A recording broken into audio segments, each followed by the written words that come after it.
ब्रह्मादिभ्यो ब्रह्मविद्या संप्रदायकर्तृभ्यो वंश ऋषिभ्यो महद्भ्यो नमो गुरुभ्यः सर्वोपप्लवरहितः प्रज्ञानघनः प्रत्यगर्थो ब्रह्मैवाहमस्मि ब्रह्मैवाहमस्मि। ॐ शान्तिः शान्तिः शान्तिः। ॐ पूर्णमदः पूर्णमिदं पूर्णात् पूर्णमुदच्यते पूर्णस्य पूर्णमादाय पूर्णमेवावशिष्यते। ॐ शान्तिः शान्तिः शान्तिः।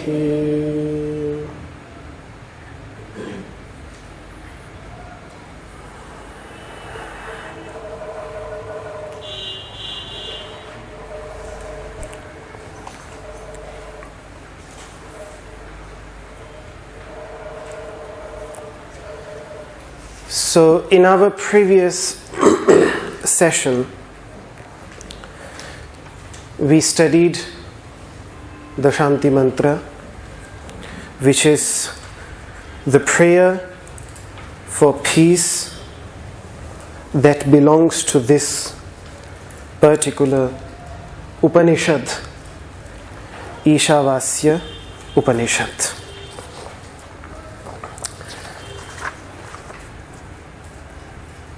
After this, we can start now discussing the Upanishad itself, the text of the Upanishad, the main body of the Upanishad.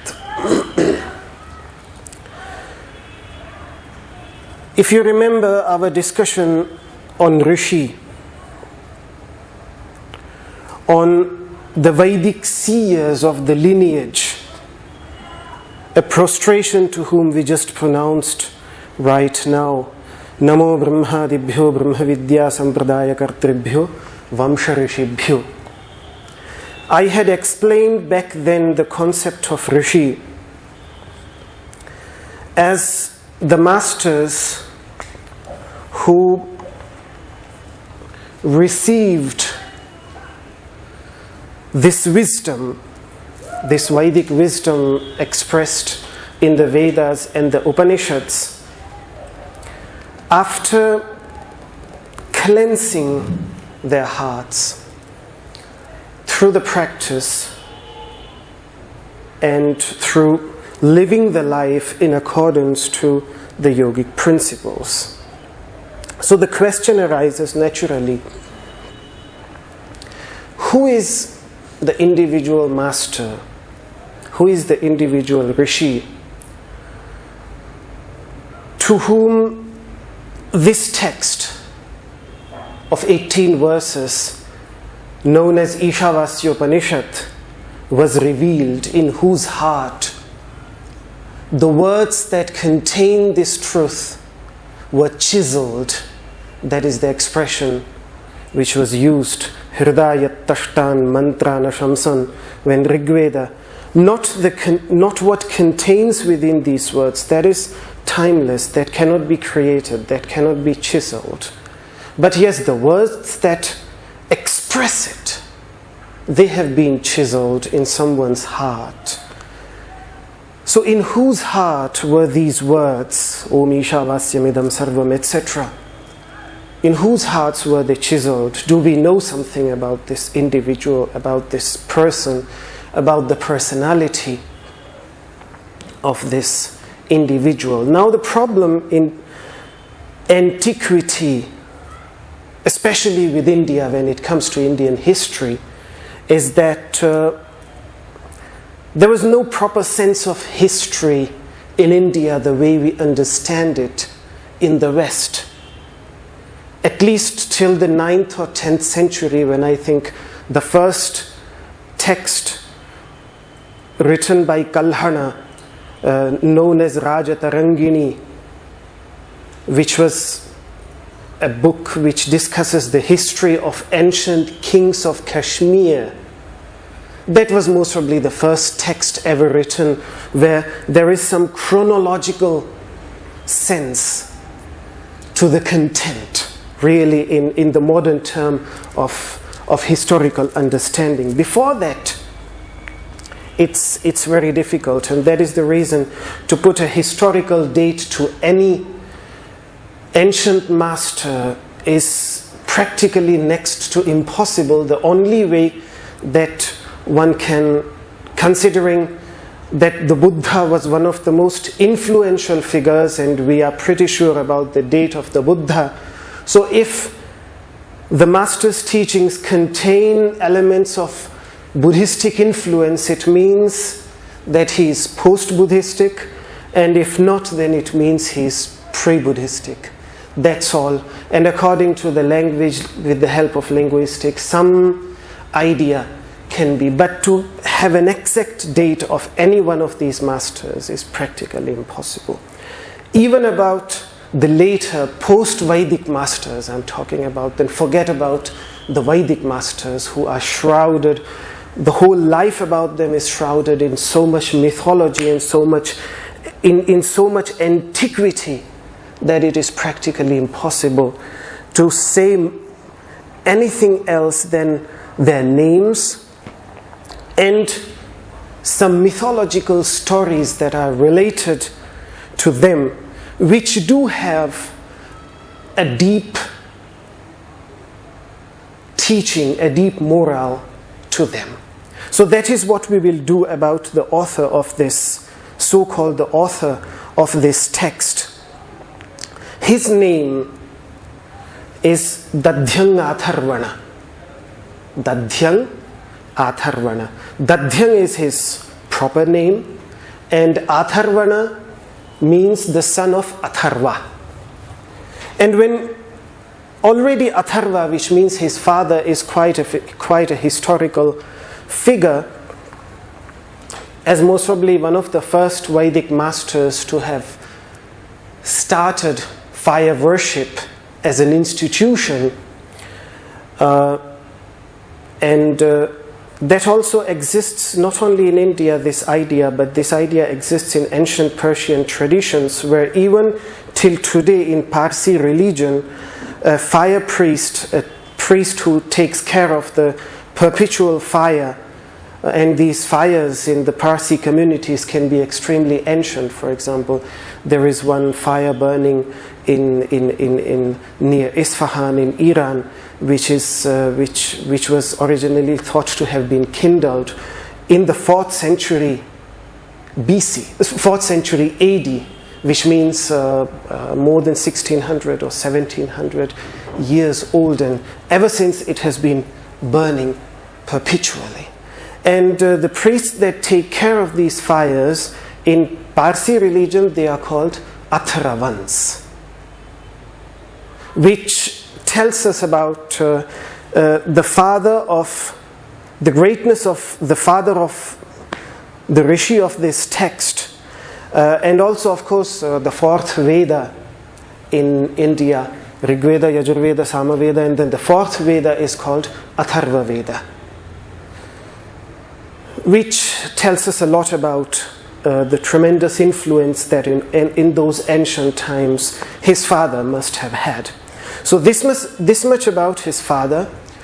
About himself, the only thing that we know about him is a mythological story of which we need to grasp the essence, because Vedic masters make use of stories which help in conveying the deeper and subtler truths of the reality. That is the idea behind the word itihasa. When we use the Sanskrit word itihasa, though today itihasa means history, but if you look at the definition of itihasa in the Vedic grammarian terms, they would say any meaning, any object that expresses a reality on a deep internal level, on a higher celestial level, or on a natural level, on all these three levels, because that is how every mantra, every Vedic mantra is explained on these three levels. When for the sake of easy understanding, it is presented as a story. For what purpose? Dishtyuditarthava-bhasanartham, which means to enlighten the purport which arises out of that essential teaching. That story is called itihasa. That story is what the word itihasa stands for. And Durga, this is Durga, I think the 8th century AD great Vedic grammarian, who points out that this itihasa should not be taken literally. Nityam avivakshita swartha. It has no purpose in telling what it is telling explicitly in its story, but what we have to understand it is what is being taught by it. Those who understand its significance, its purport, it's to benefit them. This is his view, with which view we will try to analyze this story related to Dadhyan Atharvana, the Rishi of this text. After all, the idea is that the Vedas are timeless wisdom, and timeless wisdom can't mention historical figure, a person who actually lived. This was a widely accepted position in Vedic antiquity. So, first of all, Indra, who stands for the king of the devas, the king of the divine beings, he imparts the secret of Madhuvidya, the secret of the wisdom of sweetness, which has been mentioned in one of the Upanishads. A complete chapter is dedicated to it in the 10th Upanishad, which is deeply related to the meditative experience as explained there by the commentators, because the Vedic teaching evolves into three levels. The first level is listening about it, that is called Shravana. Then the second level is analyzing it logically, so that one can get rid of the illogical interpretations and illogical understanding, misconceptions, misunderstandings, so that logical analysis, that is called manana. And then the third thing is experience, experiential, just experiencing in meditation. That is called nididhyasana. So this dialogue that is there, this vidya, this knowledge of sweetness, this knowledge of honey, which has been discussed in Brihadaranyaka Upanishad, is about that. He imparts this knowledge to Dadhyan Atharvana, to the Rishi of this text that we are studying, but with the condition that he further imparts this knowledge to anyone, he will be killed. So which means he has to keep this secret wisdom to himself. He cannot give it to anybody else. What is Madhuvidya? It is to experience that sweetness, that honey in everything, as expressed in the Vedas, Madhuvata Ritayate, someone who strives after that Rita, that universal moral law, moral ultimate truth. For him, Madhuvata, the wind becomes filled with honey. Madhuksharanti sindhavaha, the rivers become filled with honey. This is how the description is found in the Rig Veda. The honey of which the well, the very spring, is found in the highest abode of the divine, which is nowhere else but lies deep within the core of a human being. Vishnohu pade parame madhva utsaha. Madhu means honey, and utsaha, its spring, its well. The well of that sweetness, the well of that honey lies deep within the heart. The word madhu is also which is the word that is deeply related to Dadhyan Atharvana. Madhu, which means honey, is an extremely ancient word, and it is found in all Indo-European languages. In English, it has come in the form of mead, which is a liquor, a beverage made out of honey. In Sanskrit, that would be called madhvi, a product of madhu. The word mead itself has been derived from this ancient word, and like this, most of the words in all Indo-European languages related to honey and mead have been derived from this Sanskrit word madhu. Essentially, the entire teaching there in Madhu Brahmana, which was imparted by Indra to Dadhyan Atharvana, is about the mutual dependence and interconnectedness of the witness and the witnessed. The witnessed, which means everything that we witness, this entire material universe, requires consciousness, and consciousness to become a witness requires the witnessed.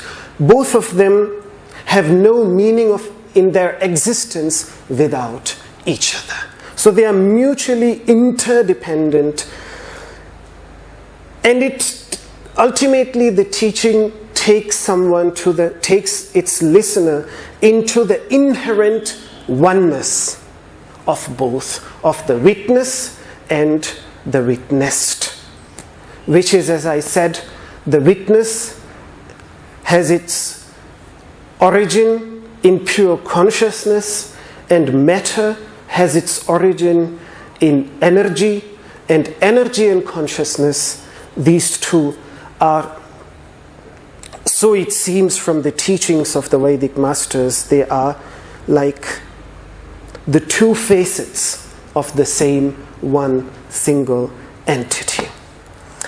Paul Deussen, who has done a lot of work in the West on the Upanishads, he later on Sanskritized his name Deussen as Devasena, the celestial divine army of the radiant beings. This is how he Sanskritized his name. He was a German Indologist and a very close friend of Nietzsche and Swami Vivekananda, both. So on one side, he was very close with Nietzsche. On the other hand, he was very close with Swami Vivekananda. And he was himself a great admirer of the Upanishads because he was deeply influenced by Schopenhauer, who was again a great admirer of the Upanishads. He has written a lot on the Upanishads. The Philosophy of the Upanishads is the name of one of his titles, in which he analyzes this entire chapter on Madhu, on sweetness, and on the unity of the witness, interdependence and unity of the witness and the witnessed, and compares it to some core Kantian concepts, some core concepts recognized by Kant, by Immanuel Kant, this great philosopher of the West. However, I'm not going into that. Coming back to the story, that after imparting this teaching, and I think this story is to tell us, often these teachings are said to be kept secret on one side, and on the other side a person has to transmit it amongst those who would really appreciate it, those who really understand it, those who will not misuse it. So a person has to find that balance, and somehow this story is about finding that balance. On one side, Indra tells Dadhyan Atharvana not to convey it to anybody else. This is what initially he did. His mere presence, but this transformed Dadhyan Atharvana into an amazing human being, that in his mere presence, all asuras, all demonic beings got defeated. That is what the story tells us, that simply by seeing him, they were transformed. Simply taddarshanena, by seeing, by being in his mere presence, that sweetness that he had experienced in his life transformed even those who harbored negativity in their hearts. That was how deep his influence was on those who came in his contact. No negativity can exist in the presence of someone who has discovered the essential inner sweetness in his life. Now, later, a little bit later, the mythological doctors of the radiant beings, the Devas,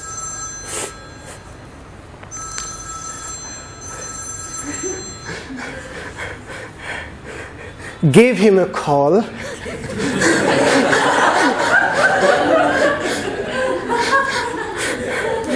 Called upon him, let me put it rather like this, called him upon him. Again, these Ashwini Kumaras are extremely ancient characters. You find them in all ancient Indo-European traditions. The closest word that I found in European languages, the closest name that I found is in Lithuanian mythology, which uses the word Ashwiniyai for these two divine twins. They are divine twins. They are always together. In Latvian traditions, they are known as the Dieva Deli, and in ancient Greece and in ancient Rome, they were known as Castor and Pollux. Even today, if you look at the entrance of the Capitol, you see these two huge figures on both sides carved by Michelangelo. Michelangelo, yeah, that's how it is pronounced. Two huge figures standing with two horses. And that is what the word Ashwini in Sanskrit means, owners of a horse, someone who has a horse. In the Vedic understanding, it's very difficult to tell what these two stand for. It seems that one twin stands for the darkness that becomes less, and the second one stands for the light that increases, the increasing light and the decreasing darkness. And these two are like twins. Both are together. The moment light increases, darkness decreases. When darkness decreases, light increases. This is at least in the Vedic concept, Maharshi Yaska's analysis 6th century BC analysis of the two Ashwini Kumaras by Maharshi Yaska is like this. There have been other explanations also there. In any case, in the story, this is not so much important. These two, who are also seen as the doctors of the divine, of the celestial beings, they come to Dadhyan Atharvana in search of this wisdom of sweetness. The reason is that they were approached by a honey bee. And in the mythological stories of the Rig Veda, the Ashwini Kumaras, these two celestial twins, seem to have a tremendous liking of insignificant life forms such as birds or honeybees, and they always keep on doing favors to these tiny little creatures. So a makshika, a honeybee whose name is Saragha, she approaches these two divine doctors, who are, by the way, also the patron gods of Ayurveda and are deeply related and celebrated in the Ayurvedic traditions of India, who comes and says that I have heard you are the masters of that, you are the masters of sweetness because you have gone to learn it from the great ancient master Dadhyan Atharvana. So that then takes us from there to the story that earlier they had come to Dadhyan Atharvana, to the master of Ishavasya Upanishad, to learn. They had served Dadhyan Atharvana to learn this wisdom of sweetness. Now he could not give it because the condition was that he will not impart this wisdom any further to anybody else. So then he first of all he said, no, I cannot, because I will get killed. Indra will kill me if I give it any further, if I teach it to anybody else. Then the story goes that they suggested him a solution, that because we are divine doctors, we can behead you, replace your head with the head of a horse. You teach it to us with that head, and then if Indra comes and kills you again and beheads you, then we will put the previous head on top of you. A wise solution. And Dadhyan Atharvana went for it, and he accepted it, and that is what they did.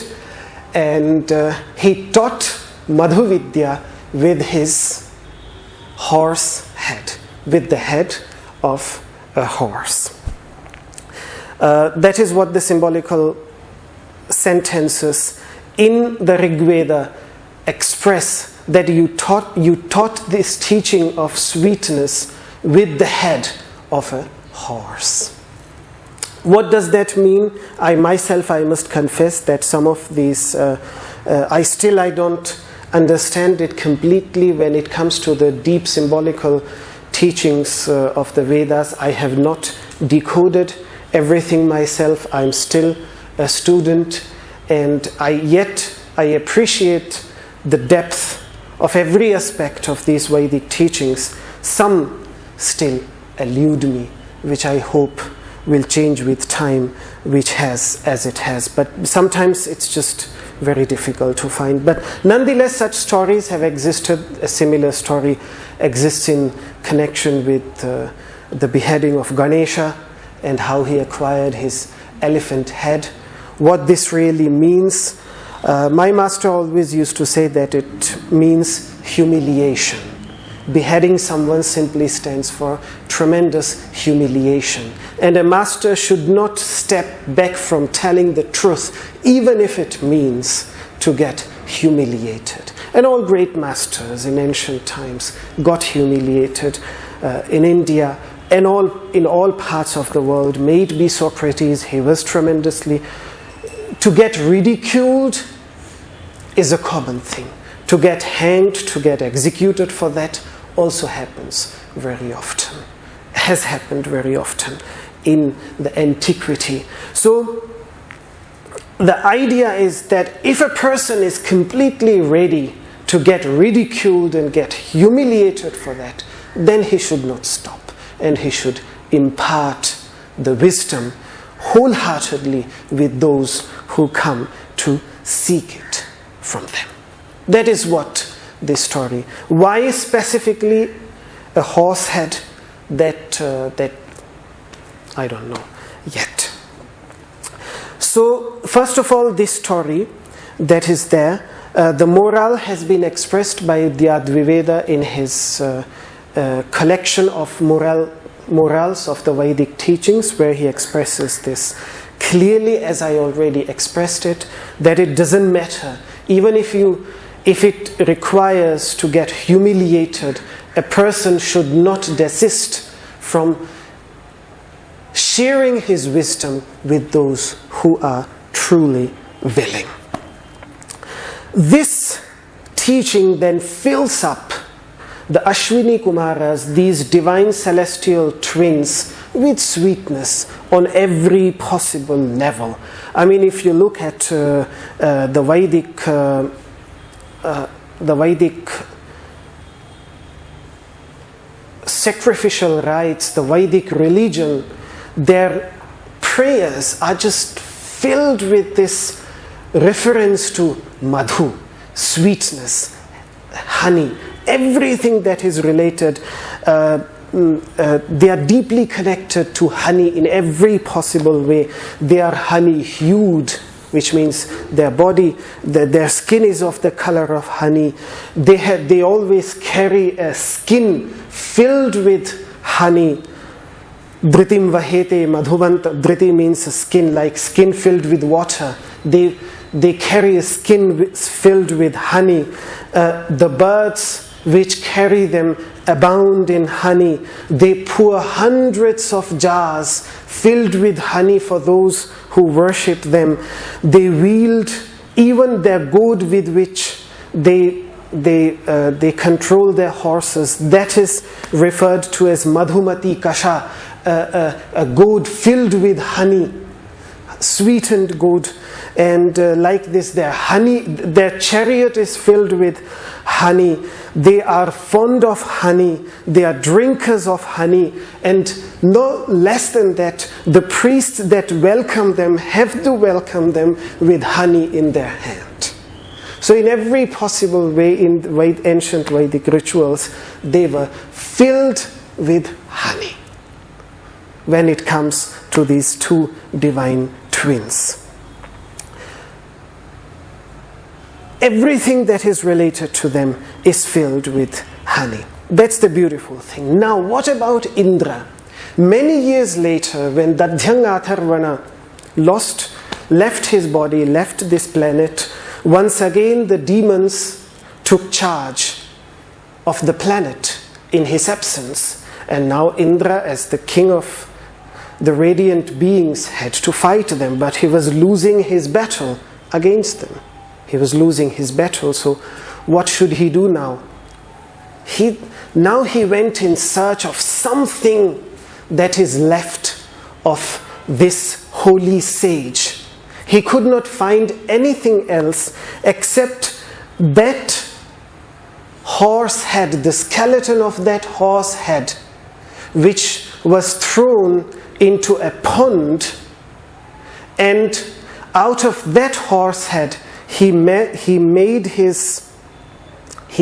a weapon, a vajra, which means his thunderbolt, by which he could eradicate all asuras, all demonic forces completely. Now again you see how even he, the one who told him not to teach it to anyone else, and the one who killed him, even he benefited himself from that. I think that is the plot of the story, that even he ultimately had to depend, had to benefit in some way from that. And so the hammer that is there in the hand of Indra in the hand of if you say in Greek, then it is Zeus. He has this thunderbolt in his hand. Or if we are talking of Thor of ancient Norse mythology, the hammer that he has in his hand. In the Vedic understanding, that stands for, that is explained in the Vedic understanding as tapas, as austerity, which in the understanding of yoga is like a hammer to cut the very hard impurities, accumulated impurities in someone's life. In this mythological story, this hammer was created out of that horse head with which the teaching of sweetness was imparted by Dadhyan Atharvana to the Ashwini Kumaras. And this episode is thought to have taken place in a geographical place which is known today as Kurukshetra, which is a few hundred kilometers away from Delhi. And the pond into which this horse head was thrown, that is the pond called Sharyanavat, which was an extremely sacred pond for centuries and seems to be the same pond where millions and millions of people come and take bath on every solar eclipse, even now. And this takes us actually to the Bhagavad Gita and why Kurukshetra was chosen as the battleground, as the symbolical, as the ground for the symbolical battle on which the teaching of the Bhagavad Gita was imparted. Kurukshetra, since antiquity, has been an extremely sacred place, and the reason, one of many reasons why it is considered sacred, is also this mythological story. What we take out of this teaching, this depends on how we meditate upon this, upon the significance. This is the teaching that we find, this is the story that we find in relation to Dadhyan Atharvana, the author. So as we can see, he is extremely shrouded in a mythological story. His persona, we don't really know much about him. Where does this story really lead us? Allowing sweetness to permeate our thoughts, words, and deeds. Ultimately, it is not the persona, the personality of Dadhyan Atharvana, but his teachings, which are very different from this mythological story. To some it might make some meaning, to some it might make not, to some it might contain something very deep, being presented something very deep, to some not. But the teachings, the teachings that he imparted on the Ashwini Kumaras, which is found in Brihadaranyaka Upanishad, is nonetheless extremely beautiful, extremely deep, as I analyzed earlier a little bit when I analyzed their content, and the teaching in the form of Ishavasya Upanishad is also extremely beautiful. I think his central teaching would be really in universal unity. He has two things: universal unity and eradication of hatred. This is the quintessence of all his teachings. Universal unity to eradicate hatred. Tato na vijugupsate. In his own words, as we will find a little bit later when we study the Ishavasya Upanishad, in the Tato na vijugupsate, if you look at the 6th verse, Yastu sarvani bhutani atmanyevanu pashyati sarva bhuteshu chatmanam tato na vijugupsate. He who sees all beings in the self only and the self in all beings, he does not feel any aversion, any hatred towards anything or anybody by virtue of that vision of oneness. So this vision of oneness and eradication, complete eradication of dvesha, complete eradication of hatred is what seems to lie at the very core of Dadhyan Atharvana's teachings, wherever they are.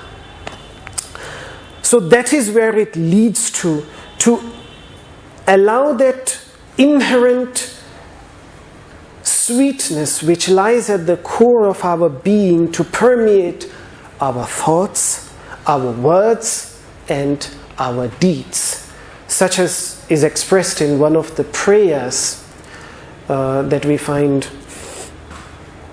one of the Shanti mantras, one of the prayers for peace. Jihva me madhumattama, may my tongue become filled with honey, which means whatever it speaks, whatever comes out of it, may be soothing and peaceful to those who hear it. And this takes us to one of the fundamental principles and the definitions of that principles of yoga and of spirituality in general, the definition of satya, the definition of truth.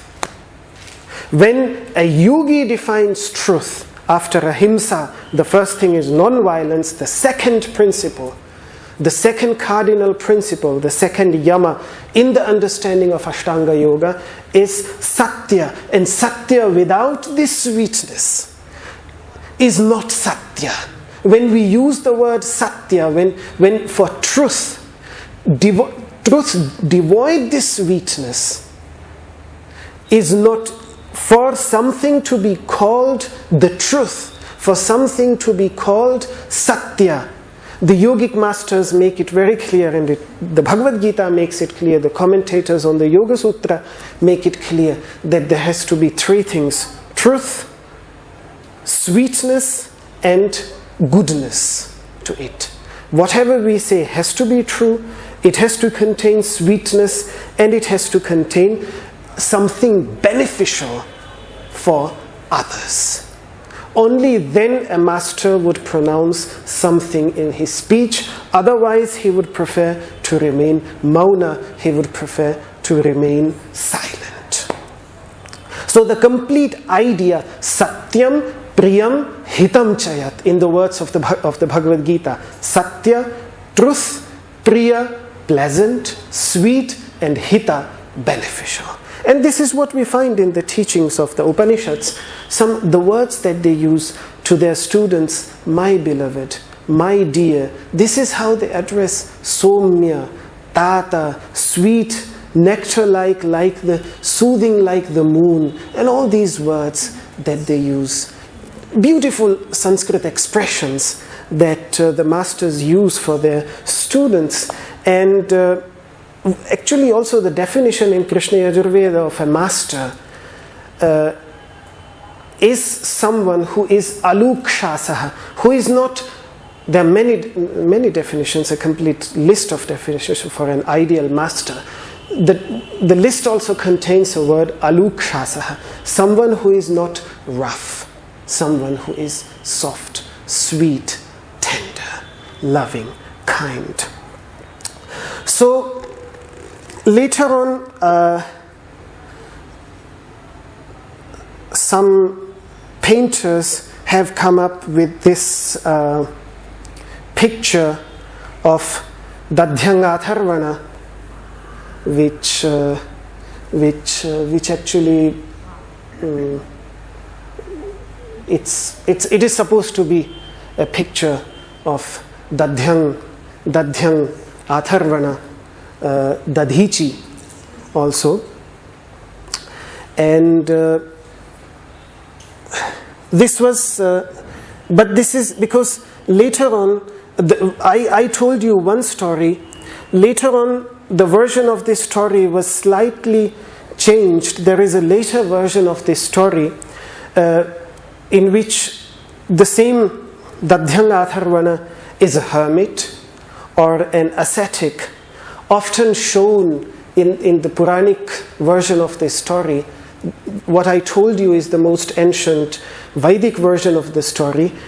In the later Puranas, which have been more influential today on modern Hinduism, and that is why this story of Dadhyan Atharvana would be more well known to people common Indians, if you talk to a common Indian, first of all, Dadhyan is known rather to modern India as Dadhichi, which everybody might have heard. Dadhichi and Dadhyan Atharvana, it's just a slightly grammatical difference between the name, but otherwise Dadhyan and Dadhichi are the same person. The story is slightly different, that he was a great Rishi, and when Indra was losing his battle against the demons, due to his greatness, Indra actually approached him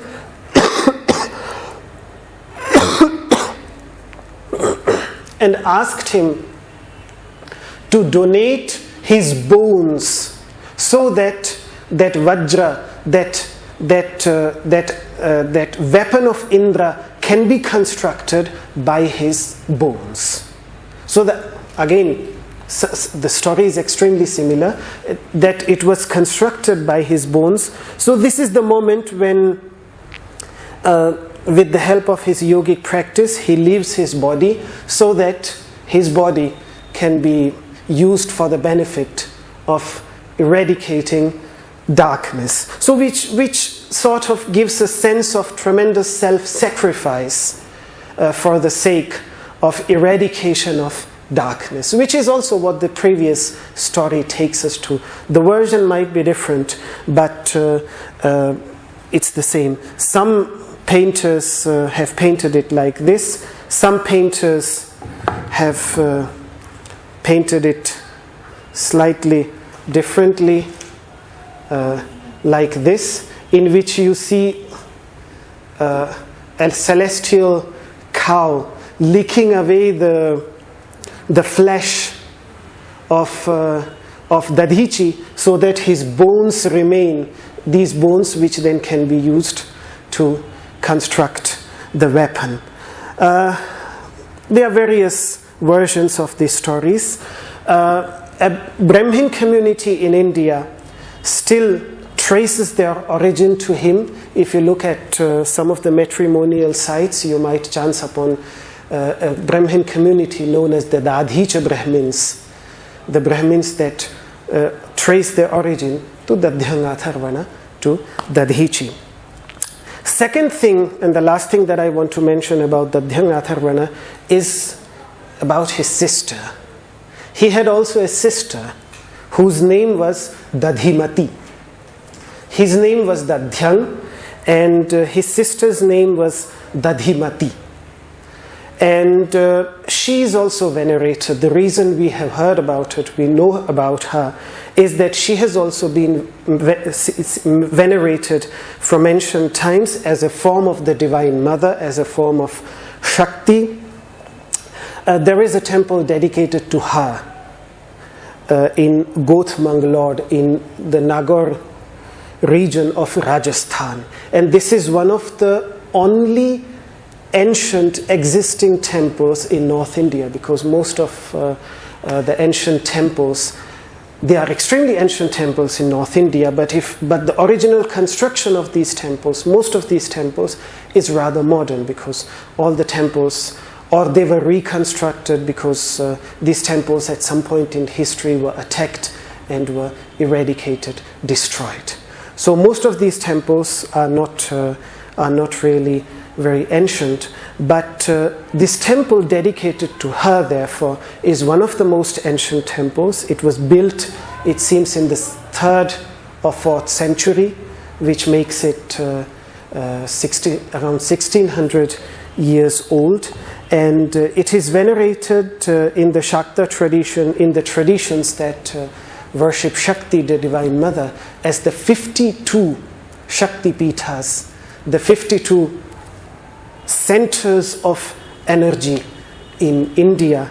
And this is a picture of the temple that is there. It's an extremely ancient temple dedicated to his sister as a form of the Divine Mother. So as we saw, the person, and this is, I think, only today's class we were concerned about the person who is, as we saw, was shrouded tremendously in mystery, and I think that is how the Vedic masters wanted it to be. They were not interested in us knowing too much about them. They were simply not interested in that.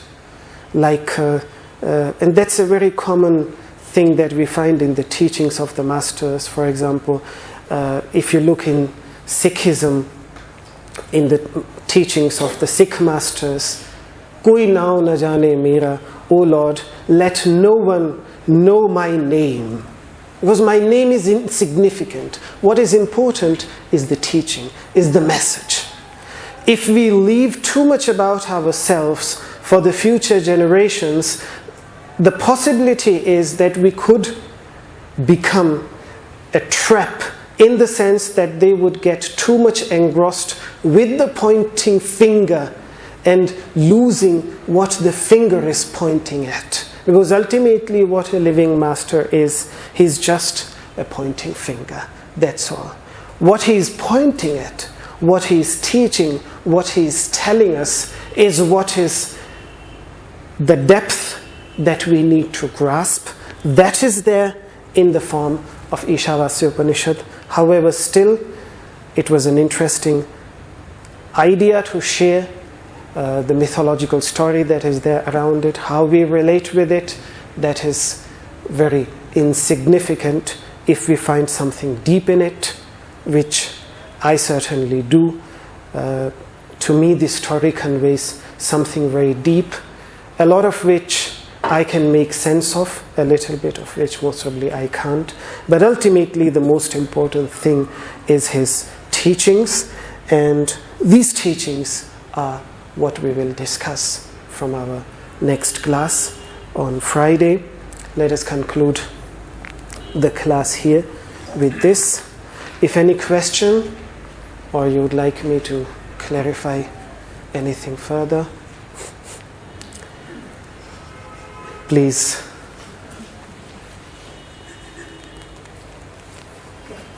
Yes? Yes? It's interesting how Indra, the god, passed on this knowledge that there was a condition, right? And it's similar to the book of Genesis, where God gave Adam and Eve the entire Garden of Eden, this beautiful place. Yeah. There, out of all things, I never thought it that way. Anything that you want, yeah. Just do not take that fruit from the tree of knowledge. From the tree of knowledge, yeah. But in the Christian religion, it became such a thing about temptation, right? And the temptation. Was there anything similar to that that you know of? Some type of him wanting to go, or in some type of a stress of wanting to impart the knowledge, but not being able to? No. No. Because in the Christian religion, that's very. That's where the temptation comes from. Yeah, on that. Sin and all the other. Yeah, on the yes. No, here I can't. I mean, I would have to go back to the original story, which has been mentioned in all its different versions, in various texts, because that's with mythology. With mythology, you always get these different versions. So I would have to look at these different versions, but I cannot. Even though, yes, deep down I can see some similarity of pattern between both stories. Yet I can't identify anything like temptation or like willing to give it. Of course, he was deeply willing to give it, but the Ashwini Kumaras had to help him in that. And it is. Makes you wonder why God places those conditions. Yeah, makes you wonder.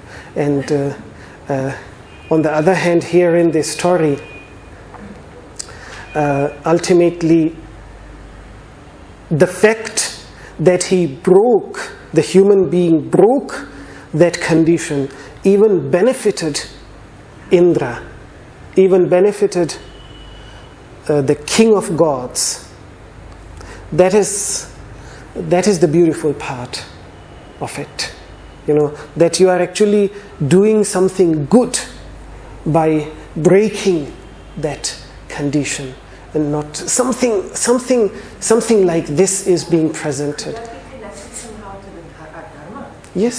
That when we have something, no matter what, if you know that that is your dharma, Yeah. you go against everybody, mother, father, everything, society. Yeah. You have to follow it, and somehow, Yeah. if you do, then the universe will help you Exactly. go forth with whatever Exactly. your dharma is. Exactly. The reason for being Exactly. by this That's the whole idea. If that deep inner conviction is there, then to follow it through,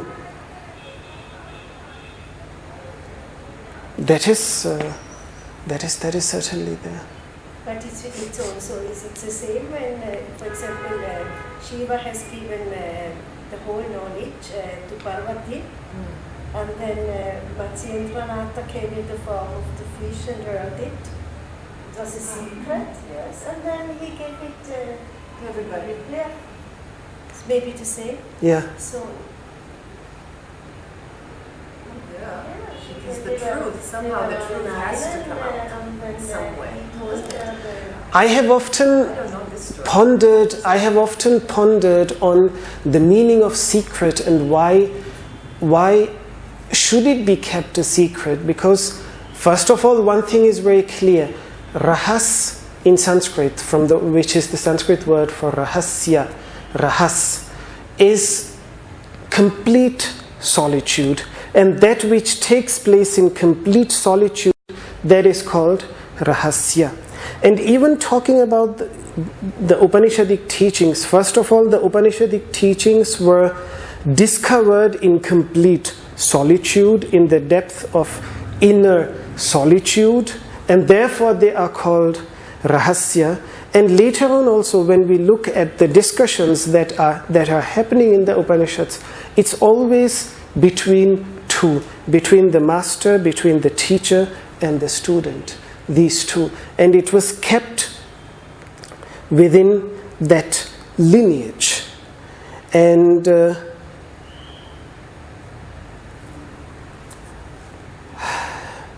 I think that is the idea behind and can it be misused? When financial considerations come to it, when it becomes a means to benefit financially, which in other words simply means, putting finance apart, simply means when it becomes a means of fulfilling one's sense enjoyments, like everything else in this world, then it loses its essence. Then it starts losing its essence. And I think the masters were protecting it against that. That is when when it starts losing its spirit, when it starts, because the whole idea is to transcend sense enjoyment which is limited and to go deep within to the very source of that sweetness, of which sense enjoyment is just a few drops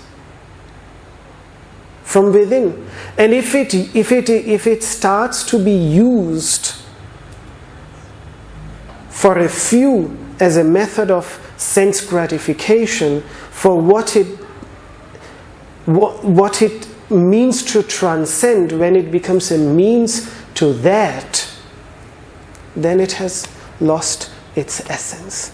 And it was to protect it from that losing of essence that I think the masters always had to keep this balance between, on one side, wanting to give it to anybody and everybody, and on the other hand, guarding it from those who might misuse it for their own sense gratification, and yes, for the purpose of controlling the society.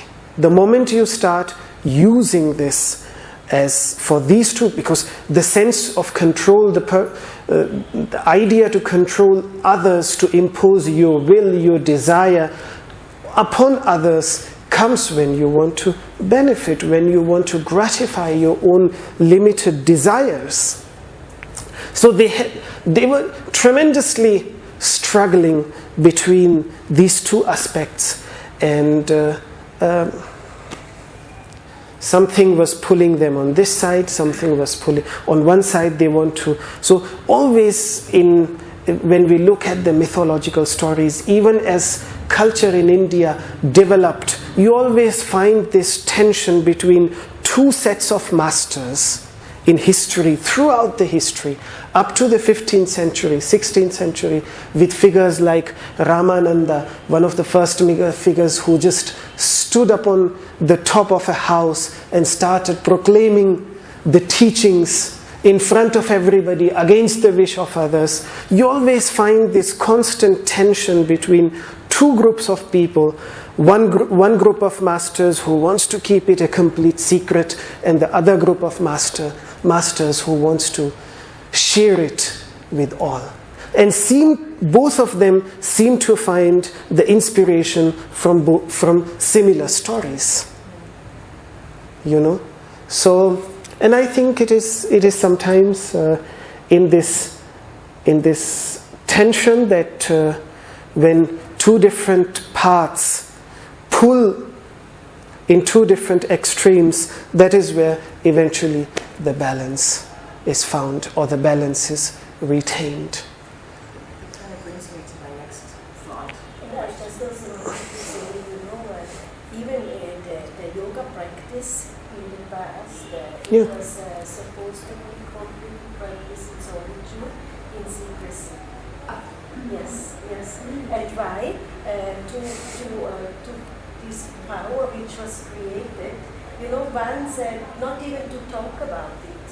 Because once you talk about it, once you show it, that power has gone. It goes. And this you can see by yourself. When you have a secret, you really keep it for yourself. It becomes so powerful inside, It's so beautiful.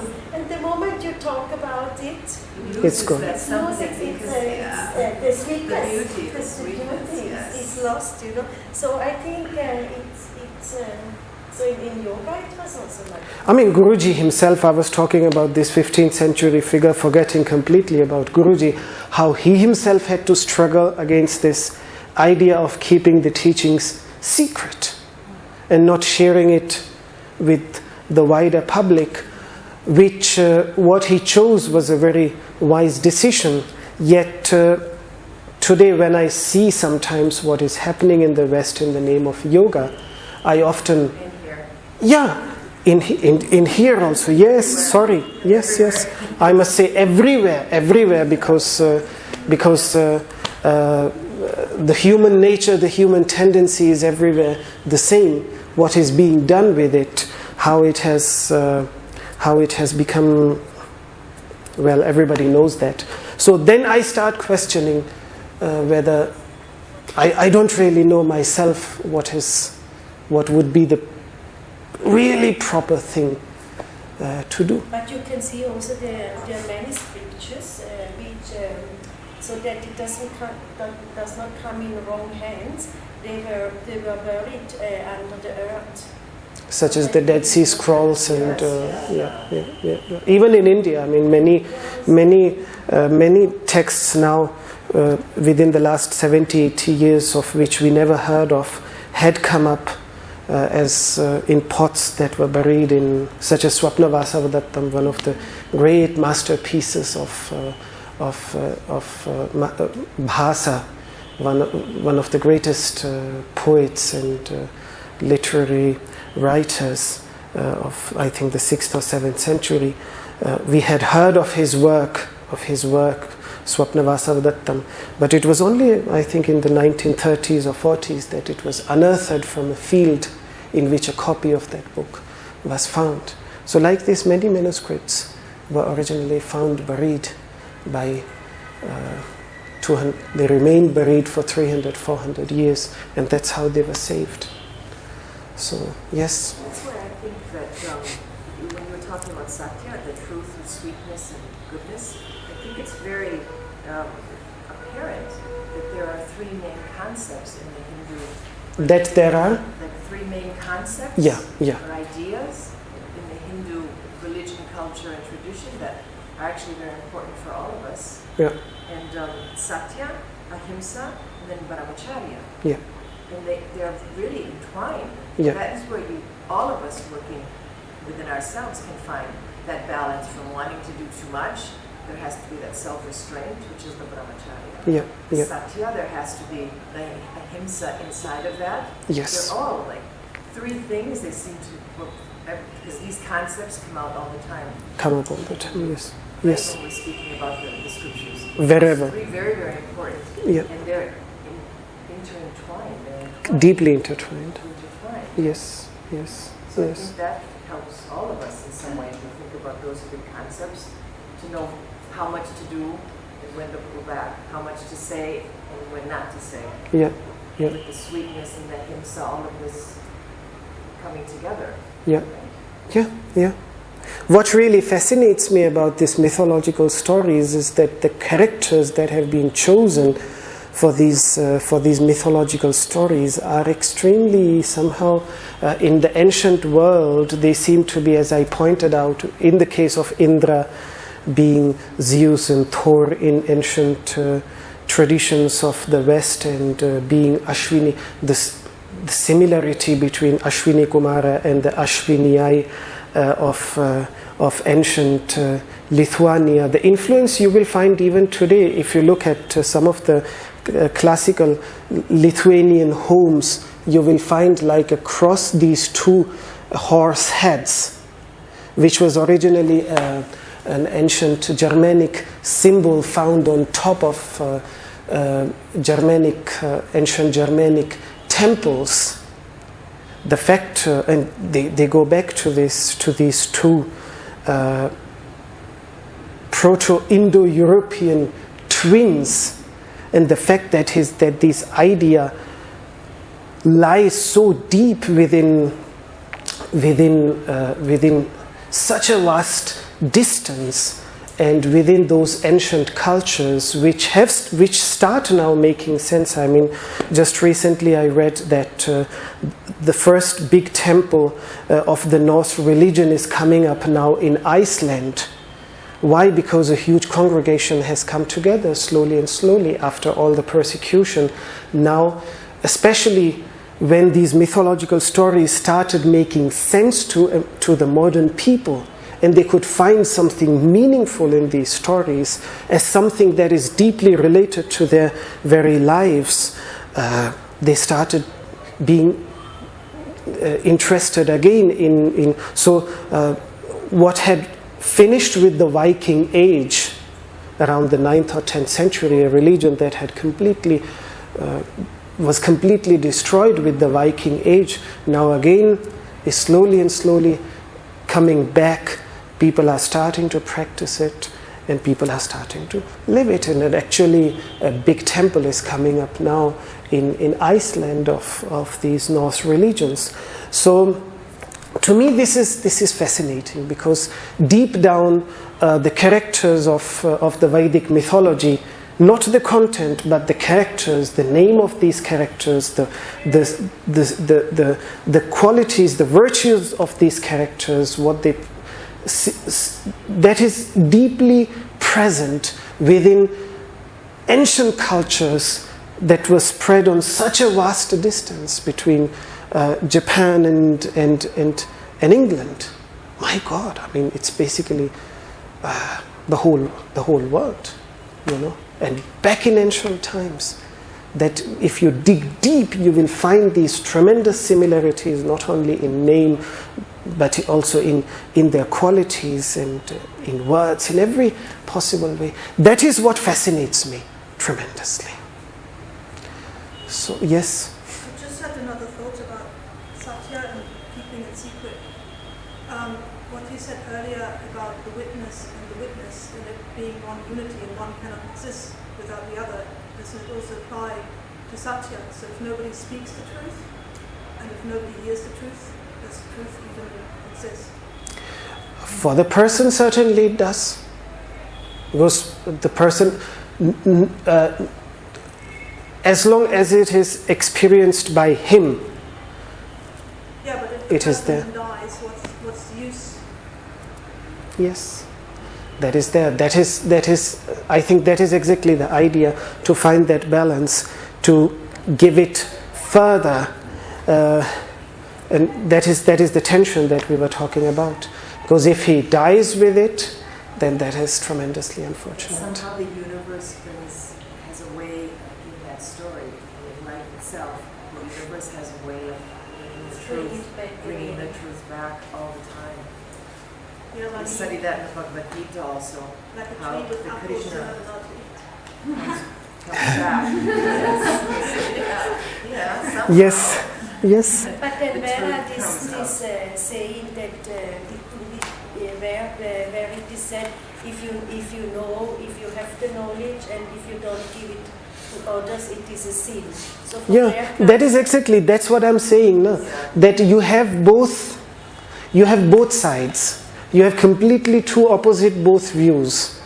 And for example, one of the holiest monastery in India, which was originally constructed by Shankaracharya in the 8th century to train masters who would impart these deep Upanishadic teachings on the masses, there you find a demon standing on the door, and not going into the detail now, the time is over, but the story of that demon is that that demon was originally a Brahmin who knew all the knowledge, who had all the wisdom, but never imparted it on anybody, and died without imparting it, and hence he became a demon after his death. And he was wandering like a demon aimlessly in the forests when Vidyaranya Muni stumbled upon him and said, well, I can show you a path of emancipation. If you want to get rid of this demon nature, demonic nature, do one thing. This monastery is there where students come from the whole world to impart knowledge. You stand guard of that monastery and inspire them that they would never desist from sharing their wisdom with others. So today, if you go to Sringeri and you enter this monastery, the first thing that you see is this demon standing there as a guard, giving this message that, you see, this is what will happen if you won't share with others. But in any case, nobody owns the truth, so the truth exists and it will always be. Yeah. There's imparting, there's not imparting, there's no such thing in the end. Nobody owns the truth. So I think. Pure consciousness. Yeah, I think we have to grasp of why they were trying to protect it, and on the other hand, why they are willing us to share it with all. Or if I could say, the duality is actually ever existing, and it's inspiration for us to have the knowledge of unity. Yeah, because we all the time have some duality. Yeah. They want to share, and this don't want to share. Don't want to share, yes. So from this duality, Yeah. like maybe we are inspired to struggle around our lives. And I think as long as we can save it from becoming a means to fulfilling our selfish ends, we should share it. The moment we see that it is being used to fulfill a selfish end, then one should completely desist it. Satya Ahimsa and Follow Brahmacharya. those three Yeah. rules and somehow Yes. with their guidance, those three. Yeah. Yeah. Thing. Yeah. So if the knowledge of that sweetness is for selfish purposes, one should not give it. If it's for others, like Ashwini Kumara, why did Ashwini Kumara come to him? Because they were asked for it by a honey bee, and they imparted upon all. So yes, they did not keep it for themselves. They gave it to all, and to such a person willing to receive it, it should be shared with open heart. And those who want it for selfish purposes, better not. I think something like this, something in these lines. See, Guruji, whatever he experienced in you, he gave to everybody. He gave to never left his knowledge. And I remember when he came first time to Rishikesh, teaching first time in Rishikesh in that convention. 96. He used to say, look people, what I'm teaching you is what I experienced in 60 years. he used to say, and he used just to throw the things to us, But of course we couldn't understand because we were beginners, it was difficult. And you wouldn't believe there were people, students from him, who belonged to the Iyengar tradition. When Guruji went back to Pune, they said, Guruji, why are you giving all this knowledge to these people because they are not even your students? They used to say, yes. But Guruji was just giving to us, and really with joy, Yeah. Even just look at the teachings of Christ. I mean, Christ on one hand, he speaks of not throwing the pearls in front of swines, and on the other hand, he proclaims it to the wider public. So he himself also has trying to find. So I think it's in the case of every mystic. Every mystic on one side wants to protect it, on one side wants to share it with everybody else. On one side he wants to protect it from it being misused, and on the other hand he wants to share it openly with all. So I think that is where this story leaves us with. What were those sweet words that the teachers used to use towards their students? Somya and Tata, these two words. So we want those words in the class. Oh, sweet, beautiful pearl. Spread those fingers. Wish you could die for my flower.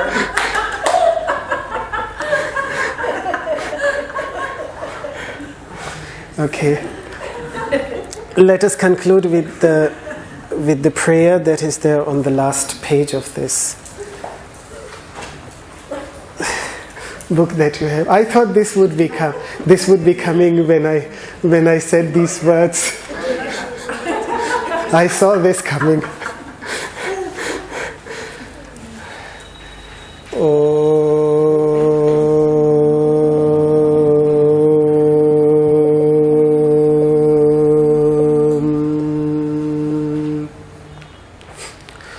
सर्वे भवन्तु सुखिनः सर्वे सन्तु निरामयाः सर्वे भद्राणि पश्यन्तु मा कश्चित् दुःखभाग् भवेत् ॐ शान्तिः शान्तिः शान्तिः